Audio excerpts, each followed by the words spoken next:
বন্ধুরা, ইস্টার্ন কমান্ডের top general আর ভারতীয় সেনাবাহিনীর উচ্চপদস্থ কর্মকর্তাদের পরপরই স্বরাষ্ট্রমন্ত্রী অমিত শাহ হঠাৎ শিলিগুড়ি করিডোরে পৌঁছানো কি নিহাতে একটা কাকতালীয় ঘটনা, নাকি দিল্লিতে চিকেন নেক্স নিয়ে এমন কোনো ভয়ানক সিদ্ধান্ত নেওয়া হয়ে গেছে যার বিন্দুমাত্র আওয়াজ ঢাকা কিংবা বেজিংয়ের কাছেও নেই?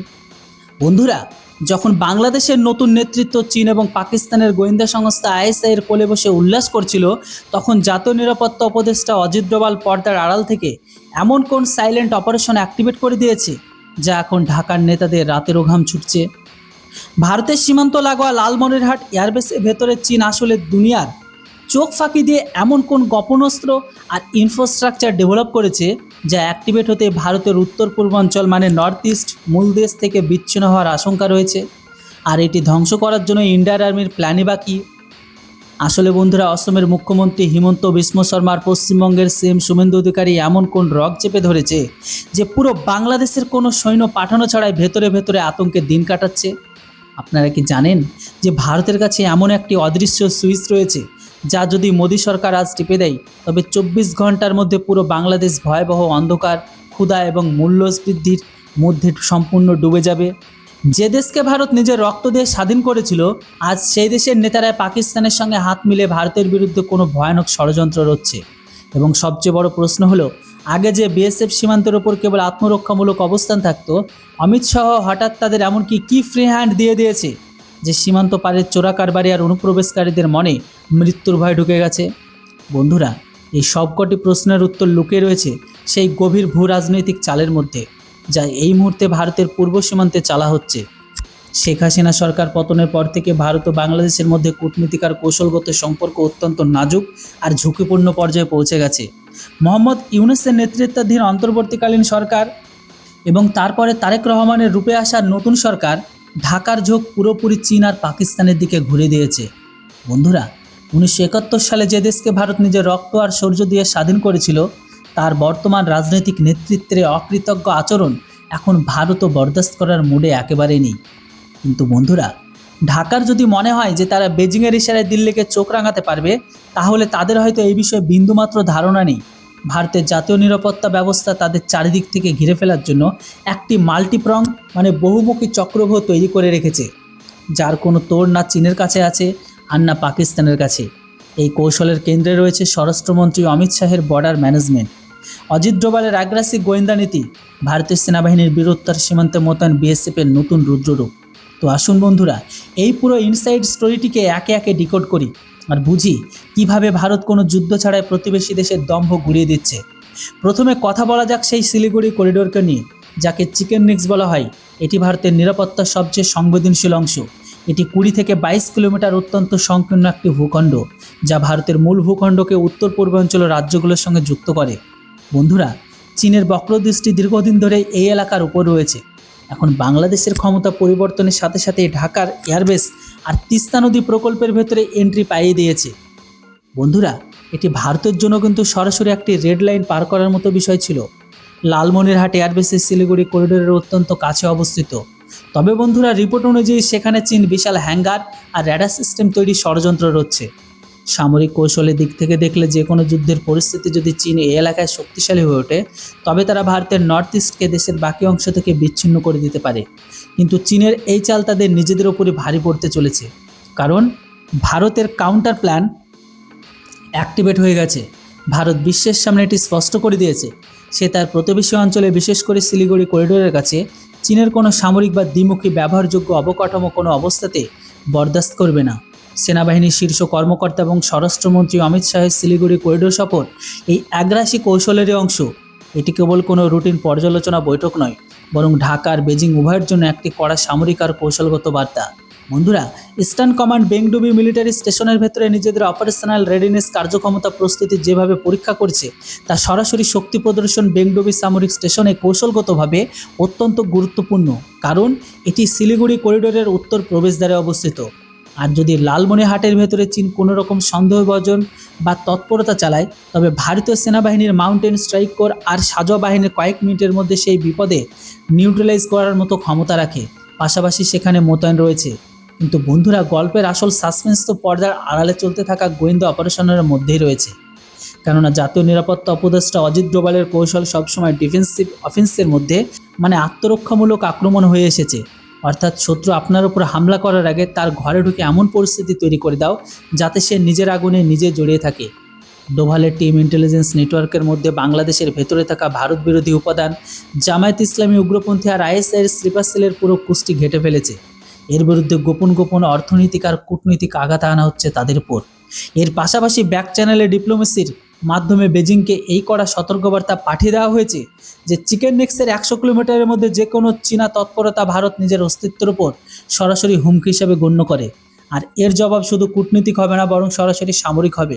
এবার বন্ধুরা, সীমান্তে মাঠ পর্যায়ের পরিস্থিতির উপর একটু নজর দেওয়া যাক, যেখানে স্বরাষ্ট্রমন্ত্রী অমিত শাহ জিরো টলারেন্স নীতি কার্যকর করে দিয়েছে। অমিত শাহ বাংলার শিলিগুড়ি করিডোরের সফর ঢাকার জন্য একটি দুঃস্বপ্ন প্রমাণিত হচ্ছে। তিনি ব্যাপক সমন্বিত সীমান্ত ব্যবস্থাপনা ব্যবস্থা অর্থাৎ CIBMS এর মাধ্যমে সংবেদনশীল এলাকাগুলোর ভেতরে স্মার্ট ফেন্সিং, থার্মাল ইমেজ আর ড্রোন নজরদারি এমনভাবে জাল বিছিয়ে দিয়েছে যে একটা পাখিও ডানা ঝাপটাতে পারবে না। এছাড়া পশ্চিমবঙ্গের ভেতরে জন্ম মৃত্যু নিবন্ধন সংক্রান্ত বিষয়গুলোর উপর সরাসরি স্বরাষ্ট্র মন্ত্রণালয়ের নজর রয়েছে, যার মূল উদ্দেশ্য হলো অনুপ্রবেশকারীদের জাল নথিপত্র তৈরি করা থেকে আটকানো। তবে বন্ধুরা, অমিত শাহের বার্তা একদম পরিষ্কার যে ভারতের জনমিতি মানে ডেমোগ্রাফি নিয়ে ছিনিমিনি খেলা কোনো বাংলাদেশি অনুপ্রবেশকারীদের আর রেহাই দেওয়া হবে না। তবে এই পুরো অপারেশনের সবচেয়ে ভয়ানক দিক হলো বিএসএফের বদলে যাওয়া রূপ। যেখানে বন্ধুরা আগে বিএসএফ সীমান্তে কেবল রক্ষণাত্মক ভূমিকায় থাকতো, তখন তাদের পুরোপুরি অ্যাগ্রেসিভ হওয়ার মুক্ত ছাড় দেওয়া হয়েছে। চোরা কারবারে অনুপ্রবেশকারীর ভারত বিরোধী শক্তির উপর সরাসরি আঘাত আনা হচ্ছে। বিএসএফ গবাদি পশু পাচার, জাল নোট আর অস্ত্র সরবরাহ প্রায় পুরোপুরি বন্ধ করে দিয়েছে। তবে বন্ধুরা, আপনারা জেনে অবাক হবেন যে এই পাচারের কালো টাকা দিয়ে বাংলাদেশের ভেতরে থাকা রাজনীতি আর সিন্ডিকেটগুলো নিজেদের ভারত বিরোধী কর্মকাণ্ড চালিয়ে এসেছে। এখন তাদের অর্থনৈতিক মেরুদণ্ড ভেঙে গেছে। সীমান্তে যখন যে কোনো উস্কানি বা বিএসএফ জওয়ানদের উপর হামলার জবাব নথিপত্র না পাঠিয়ে বরং সরাসরি গুলিতে দেওয়া হচ্ছে। শুট অন সাইটের মতন কঠোরতা সীমান্তে থাকা সিন্ডিকেটগুলোর হাওয়া পুরো টাইট করে দিয়েছে। তবে বন্ধুরা, আন্তর্জাতিক কূটনীতির যখন কেন্দ্র সরকার কোনো দেশের ওপর চাপ সৃষ্টি করে, তখন রাজ্য সরকারগুলো অবস্থানে একটি বড় কৌশলগত অস্ত্র হয়ে ওঠে। এই ক্ষেত্রে অসমের মুখ্যমন্ত্রী হিমন্ত বিশ্ব শর্মা, পশ্চিমবঙ্গের ভেতরে শুভেন্দু অধিকারী বাংলাদেশের দম্ভ গুড়িয়ে দিতে অত্যন্ত বড় ভূমিকা পালন করেছে। হিমন্ত বিশ্ব শর্মা অসমের ভেতরে অনুপ্রবেশকারীদের জন্য একটি লোহার দরজা তৈরি করে দিয়েছে। তবে বন্ধুরা, অসমের উপর দিয়ে বহু বাংলাদেশি বাণিজ্যিক রুট আর ট্রানজিট পার হয়।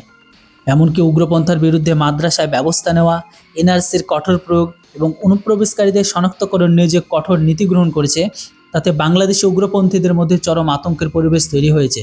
যখন বাংলাদেশের ভেতরে হিন্দুদের উপর অত্যাচার হলো, তখন অসমের সিএম সবচেয়ে সোচ্চার হয়ে আন্তর্জাতিক মঞ্চে ইস্যু তুলে ধরেন, যার ফলে ঢাকার উপর এক বিশাল মনস্তাত্ত্বিক চাপ সৃষ্টি হয়। অন্যদিকে বন্ধুরা, পশ্চিমবঙ্গের শুভেন্দু অধিকারী তোষণ নীতির বিরোধিতা করে বিএসএফের সমর্থনে একটি গণ আন্দোলন গড়ে তুলেছে।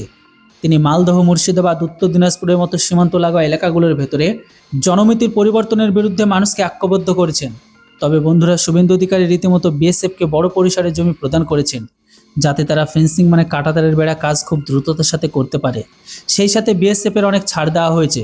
শুধু তাই নয়, এটাই যে শিলিগুড়ি করিডোর রয়েছে, এর ওপর সিকিউরিটি বাড়ানোর জন্য পশ্চিমবঙ্গ সরকার অর্থাৎ শুভেন্দু অধিকারী সরকার অবিলম্বে জমি বরাদ্দ করেছে। আর এই কারণে আজ সেখানে বড় আকারে ইনফ্রাস্ট্রাকচার তৈরি হচ্ছে, যা এখানে বড় কাজে দেবে। পাশাপাশি সীমান্ত নিরাপত্তা নিয়ে বড় পরিসরে ইনফ্রাস্ট্রাকচার ডেভেলপ হচ্ছে, যার জন্য শুভেন্দু অধিকারী সরকার পুরোপুরি সাপোর্ট দিয়েছে। এখন বন্ধুরা, আপনাদের যদি মনে হয় ভারত শুধু সীমান্তের ওপরে কঠোরতা দেখাচ্ছে, তাহলে আপনারা এখন আসল গেম সম্পর্কে অজ্ঞ আছেন। তবে বন্ধুরা, ভারত বাংলাদেশকে চারিদিক থেকে ঘিরে ফেলার এমন কূটনৈতিক কবজা বা চোখ বা হোল্ড তৈরি করে ফেলেছে, যার চিন্তা করে ঢাকার পুরো ক্ষমতার কাঠামো কাঁপছে। তবে বন্ধুরা, কূটনীতির 1971 সালে উপরের কথা নয়, বরং আজকের ডিপেন্ডেন্সি কাজে আসে, বরং আজকের নির্ভরশীলতাকে কাজে আসে। তবে বন্ধুরা, ভারত এটি বুঝে গেছে শেখ মুজিবুর রহমানের সময় চলে গেছে। সে ঢাকার ঘাড়ি নিজের হাতের মুঠোয় নিয়ে নিয়েছে।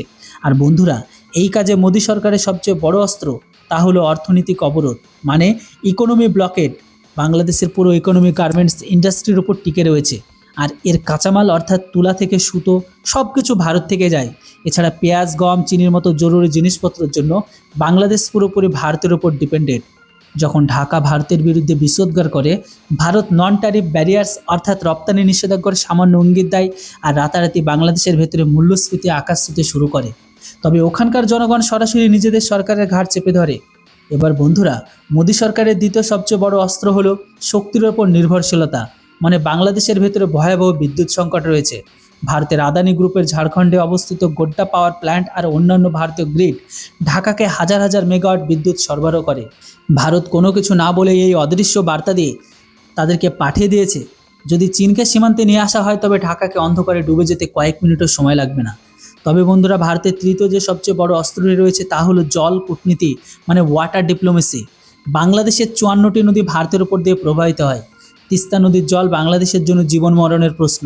ভারত তিস্তা চুক্তিকে পুরোপুরি হিমাঘরে পাঠিয়ে একটি স্পষ্ট করে দিয়েছে, যতদিন না ঢাকার অবস্থান ভারতের পক্ষে ইতিবাচক হচ্ছে ততদিন সে জলের একটি অতিরিক্ত ফোঁটা পাবে না।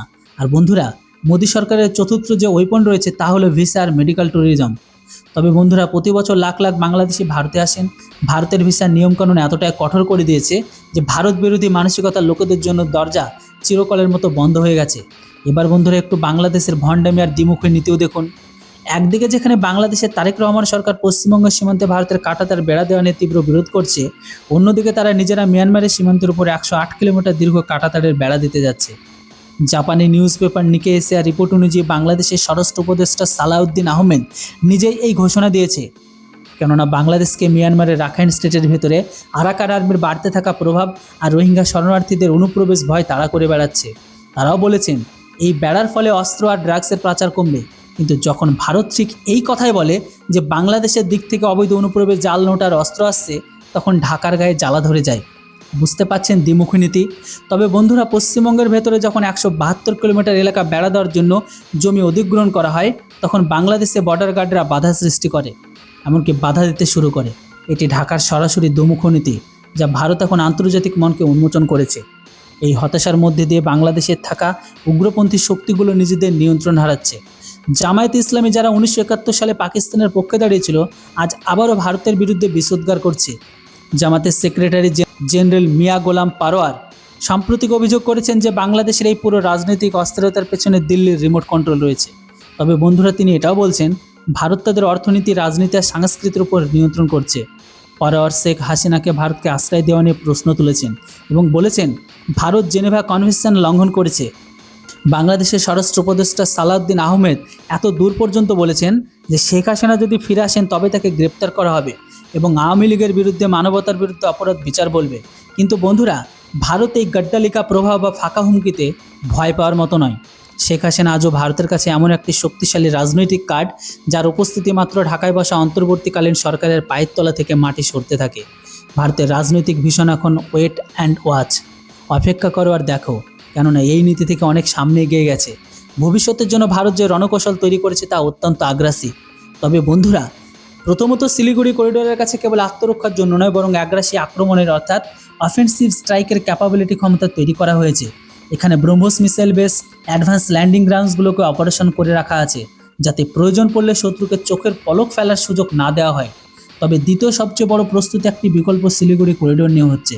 তবে বন্ধুরা, ভারত, নেপাল আর ভুটানের সাথে মিলে এমন একটি নতুন কৌশল আর ইনফ্রাস্ট্রাকচারাল নেটওয়ার্ক তৈরি করেছে, যার ফলে ভবিষ্যতে চীনের যে কোনো ব্ল্যাকমেলিংকে পুরোপুরি নিউট্রালাইজ করা সম্ভব হয়। এর সাথে সাথে বন্ধুরা, ভারত ওয়েস্টার্ন কান্ট্রিজ মানে পশ্চিমা দেশ এবং আমেরিকাকে এটি পরিষ্কারভাবে বুঝিয়ে দিয়েছে বাংলাদেশের ভেতরে তারেক রহমানের সরকার, ওখানকার উগ্রপন্থীদের উত্থানের সরাসরি অর্থ হলো পুরো ইন্দো প্যাসিফিক অঞ্চলের সন্ত্রাসবাদকে আবারও জাগিয়ে তোলা।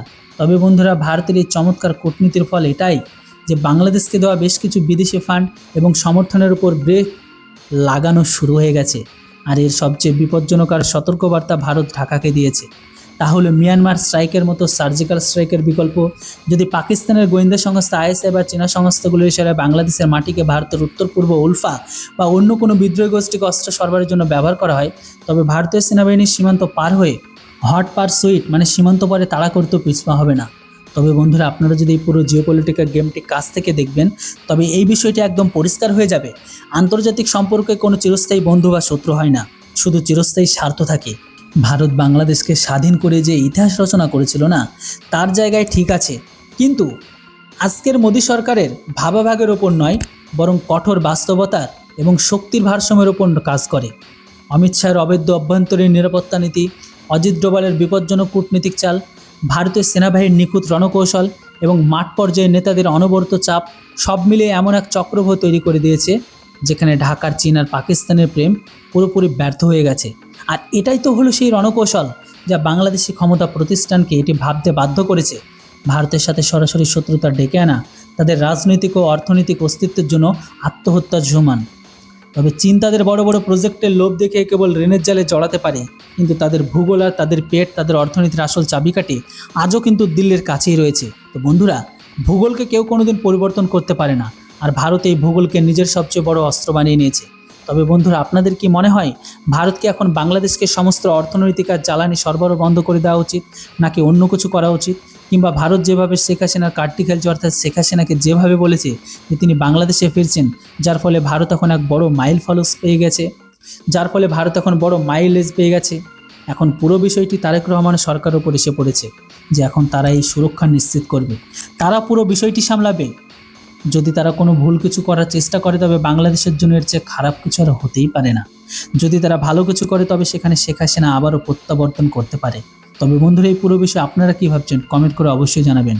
ভিডিও আর ইনফরমেশন ভালো লাগলে চ্যানেলটিকে সাবস্ক্রাইব করতে ভুলবেন না। Thanks for watching. Jai Hind, Vande Mataram.